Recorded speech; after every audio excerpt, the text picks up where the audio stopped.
I'm Joe, I'm 26 and I am the father of my beautiful daughter, Margot. Margot was born on the 15th of August 2021, so about 12 weeks ago as of recording this video. But she was born sleeping. In December 2020, my wife and I, we found out we were pregnant and we were expecting a little girl. Now, before that, we had been pregnant 2 times before in that year, so last year 2020. However, the first pregnancy we lost 8 weeks due to miscarriage, and again we lost about 6 weeks, I believe, on our second miscarriage.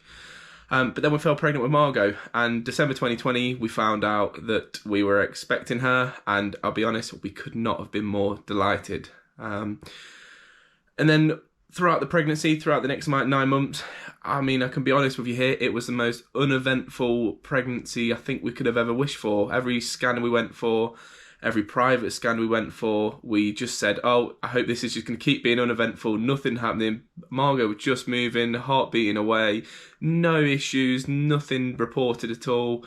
And we expected to have Margot in our arms August 2021. And then our worlds ended, I guess. During the pregnancy, we had the normal, we're from the United Kingdom, so we had the normal NHS scans, and we also paid to have private reassurance scans, probably a bit over the top at times, you know, every few weeks, just to make sure everything was okay. And everything always was. Every single scan we went to, we were told, yeah, she's absolutely fine, she's growing perfectly, no problem at all, no need to worry. And we were going to have a healthy little girl at the end of it. And then on August the 12th was Stephanie's due date. That's when she was 40 weeks pregnant. And that's when everything, I guess, our worlds changed forever. I took Stephanie, me and mother-in-law, we went up to the local doctors here, where Stephanie had always had all her midwife appointments. She went for a sweep to try and speed labour up a little bit, to try and bring it on, I should say. And because of COVID, me and the mother-in-law were sat in the car park, and Stephanie went in on her own. Stephanie was probably in there for 10-15 minutes, but did feel a bit like an eternity. And then I distinctly remember, I can remember it like it was yesterday. I looked to my right, to where the doctor's entrance is, and I saw her midwife coming out, and I've truly to this day thought she was coming out to tell us, oh, you know, we've done the sweep, Stephanie's waters have broken, and that we were going to have to go to the Royal, which is a hospital in Leicestershire, and to have Margot, basically. I got out of the car as soon as I saw the midwife coming towards, you know, just about, to be honest, out of excitement more than anything, and that's when she told us.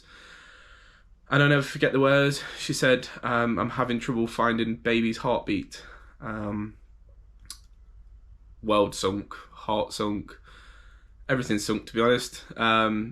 Went straight in then to the doctors with Stephanie, sat with her. Obviously, you can imagine we didn't know what to think. We were frightened, scared, nervous, praying that it was just a mistake with the little Doppler they use. But we got told to go straight up to the Royal, get scanned and see what everything's like. And about an hour later, once we were there, after the quickest journey or the slowest journey at the same time I'd ever driven, it was confirmed that Margot no longer had a heartbeat. And then 2 days later, on the 15th, Sunday the 15th at 4:43, Margot was born. She was born, I'll be honest, it was the most peaceful birth. I think even Stephanie, my wife, will say the same. It was the most peaceful birth we could have wished for. All, you know, low lights on. And then Margot was born, £4.12. To anyone who would look at her, look like a perfectly normal baby. But her heart weren't beating, and she'd died. We don't actually, to this date, we don't know when. We're still waiting for the post-mortem results. And that's when, you know, all our dreams died, really. You don't expect this, and as I say again, we went through the whole pregnancy every single time we went to a scan, just praying it was non-eventful, and it always was non-eventful. There was never anything wrong, according to the scans we went to, and you know, all them things, I guess, but we're still waiting on some bits for that.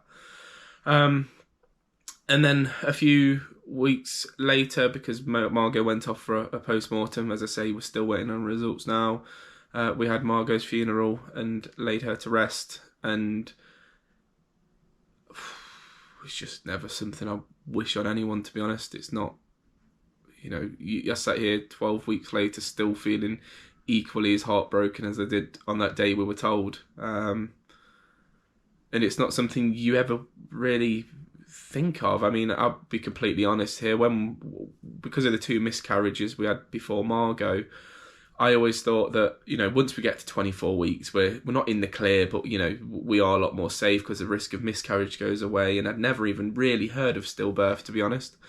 It's not something what's ever spoken about. It's not something what's ever discussed. It's not something you ever really hear about. But it can happen, and I'd never ever expected it. I remember on 8 days before Stephanie's due date, me and Stephanie, we just to make sure, we were because of the 2 miscarriages before, we just kept going to get scanned if we could. And we had a reassurance scan. Got told that her heart was beating away. We heard it. This was 8 days before we'd found out she'd died. And got told she's the perfect little baby. And there's nothing wrong.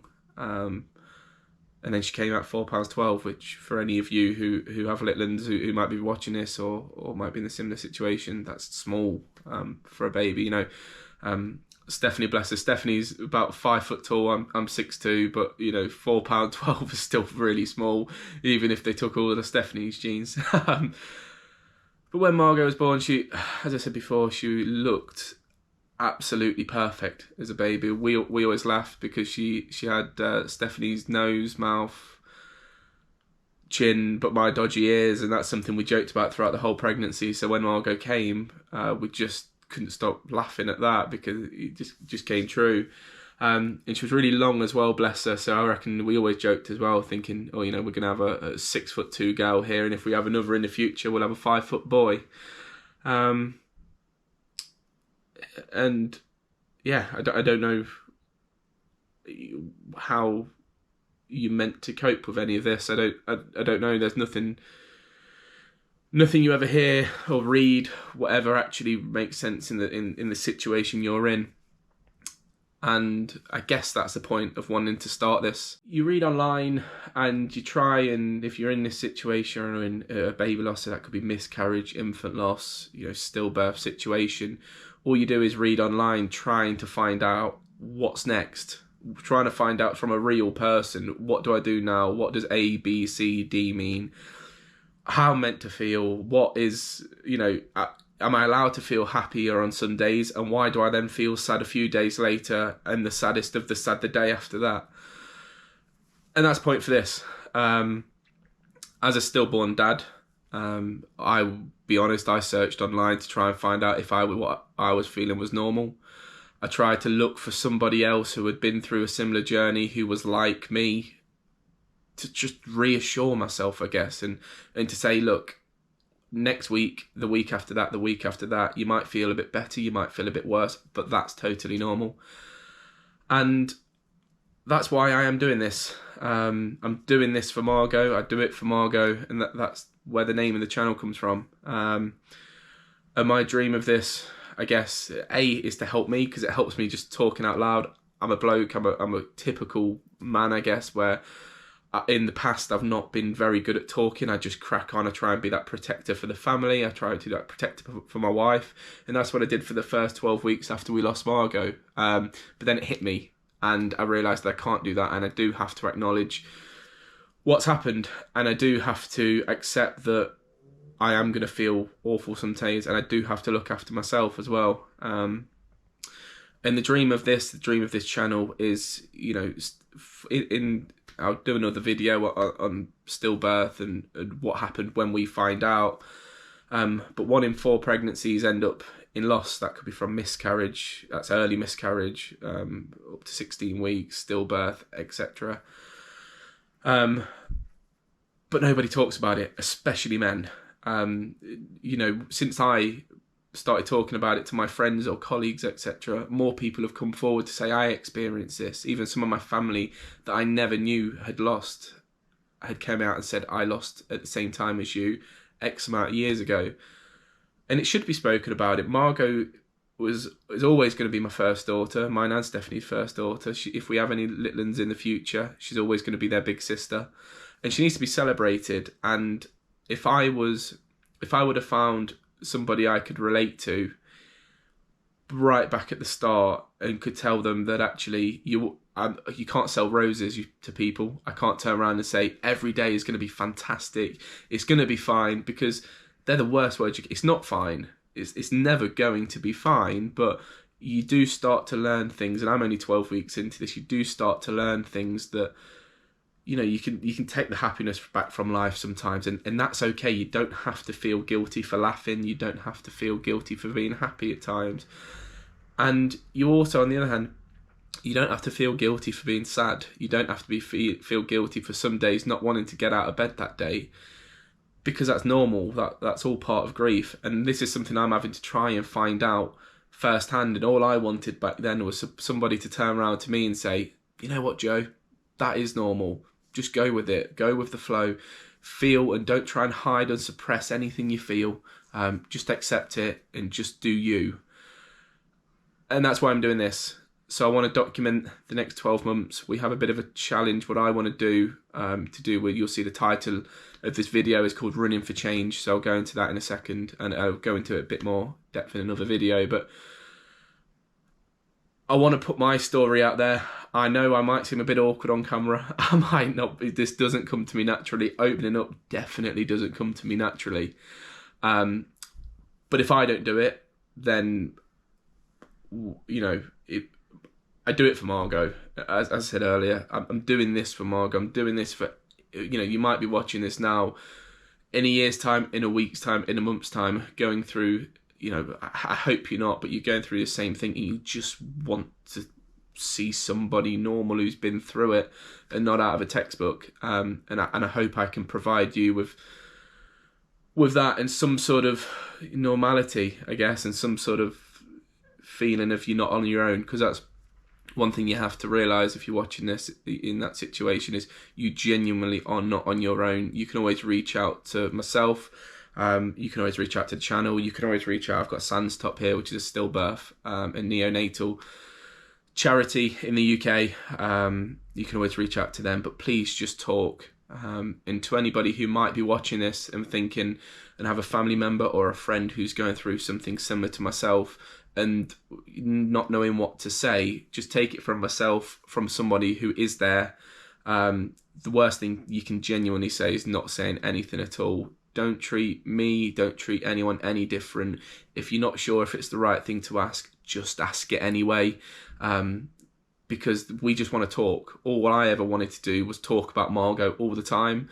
And I found some family members couldn't really do that with, whereas some of the friends and family members, they couldn't shut me up with it. And that's why I just wanted to express. And because she is a human, she always will be, and she's always with us. And I just want to help spread the message around to whoever, you know, this might get 1 view, it might get 10 views, I don't know. But if 10 people take anything from this, then I just want to spread a message that you're not alone, especially from a men's side. You know, that there is not a lot you can go online and find out and support from the father's side. And I hope I can provide you with that. And I have to try and knock these walls down as I go. I'm still learning, and I hope I can document that with yourself. As I said, this doesn't come naturally to me. Opening up, talking about feelings and things really isn't my forte, but I'm doing this for Margot. I'm doing this for any little and father or mother of any little in the future who might be in this position. And please watch my videos throughout the next X amount of time. And I'll make a promise here. I'll be as open as I can of how I'm feeling that day. That might be happy. That might be really sad. I don't know yet. One thing you find with grief, and I don't know if it's all types of grief, especially, you know, losing my daughter, it seems to come in waves. You'll be absolutely fine, and then the next day you'll just want to sit in bed looking photos of your little one all day, and that you can't do anything else other than get out of bed and get out of that headspace. But both are okay. You just have to acknowledge them. One thing I still struggle to this day to do, when we were at the hospital after Margot was born, Stephanie and I took lots and lots of photos, because that's the only you know, you talk about people have lifetimes of memories with the children. we only got 2 days with Margot to spend and take photos with. So you got to try and make a lifetime's worth of photos and memories within 2 days. So we just took photos and photos and photos of her, us holding Margot, Stephanie holding Margot. An absolute godsend was mother-in-law holding and just being there for us was absolutely incredible. And we got all these photos printed off. I've got a book downstairs with them all in. I still can't look at them. Every time I look at them, I feel physically ill and clammy and strange, and I don't know why. But that's something I have to deal with, and you know, I think it just takes me back to that time in that hospital. And you know, one thing I say through all of this though is, if I and you can get through what you're going through right now, you can do anything. You'll never have a harder situation to go through in your life. It shouldn't take this to obviously do that, but you sometimes have to try and find positives from these situations. And I just want to spread awareness about stillbirth and child loss and infant loss.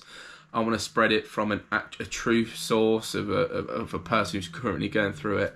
And as I said, it helps me just talking to this GoPro, what's currently sat on top of a wardrobe at the minute, just to get that out. And if that can help anyone in the future to follow the journey and just make yourself, and just to know whatever you're feeling right then is absolutely fine, then Margot would have achieved more than I can ever in my life. So you'll see the title of this video is Running for Change. Open with you here, I'm a 6'2", 18 stone, which is about 117 kilo man. I've been in gym for a few years, but I'd probably describe myself as a bit of a chubby lifter, if that means anything to anyone. And the way I want to keep Margot living on, she'll always live on, obviously in our hearts, heads, etc. But I want her legacy to live on, and I want her to help me get through this, and I want her to help you or anybody in the future know that actually it is okay to feel up, it's okay to feel down, and we need to spread that awareness. As I said multiple times now, I'm not somebody who opens up much. I'm not somebody who can openly talk about how they're feeling all the time. So this is a force for me. It's a struggle. What's needed though, and I think that's a men's thing. And you know, I see online sometimes, I think it says hashtag men cry too, and it's the truest thing, because men don't talk, and you know, it leads to so many men having mental health issues and you know, feeling down, getting into depression and things like that. And it's because, especially from a stillbirth perspective, you know, nobody talks about it, nobody recognises it, nobody recognises that you are still the dad of this little girl or boy who's come into your life, but sadly flown away as an angel.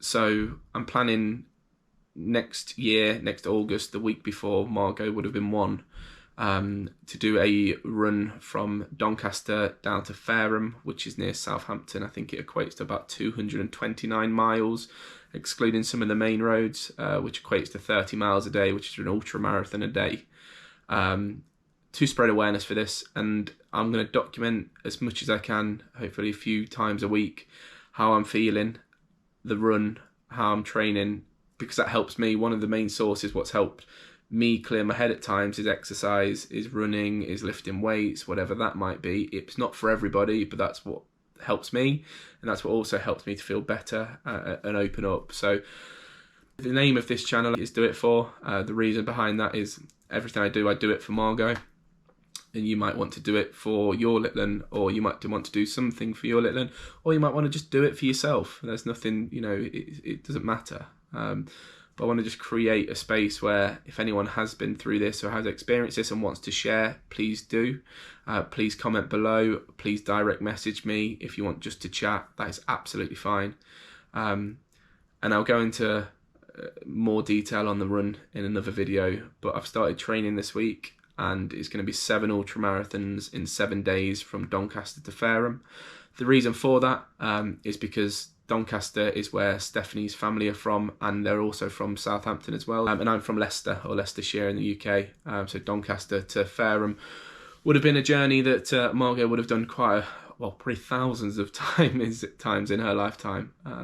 and I'd love to just take her with me to see the whole site. It's not just in a car, but just on foot, just one time. And we'll get there, so I want to document all of that. One thing I want to promise for these videos as well is I will include how I feel. I'll be completely transparent and open on this camera as I can, and I'll put them in videos as much as possible, just so people, there might be times where I feel absolutely fine and I'll say so, and there might be times where I just have down days. I just want somebody to view this in the future and know whatever you're feeling right now is normal. You are allowed to cry, you're allowed to laugh, you're allowed to joke, and you're allowed not to say anything at all at times. It's just whatever feels natural to you in that moment in time. Just around this first ever video talking to a camera out. If you want to follow the journey of myself through loss, through grief, or just from a fitness aspect through the run, then please like, please comment, please subscribe to the journey. Most importantly, if anyone has anything to share, or they want any support, or they just want to chat to another normal bloke, then please comment below, or send me a private message if you don't want to put it public. It's important we speak, it's important we spread the message, and it's important at times to accept that sometimes it's just okay not to be okay. So thank you for listening. I hope you join me on this journey to spread awareness through the journey of an overweight man trying to run a silly amount of miles, or just join me on the journey to help support others. We need to talk, blokes, we need to talk. It's okay to grieve, it's okay to cry, it's okay to laugh at times. So I'm going to sign this first ever video out. So thank you very much for watching.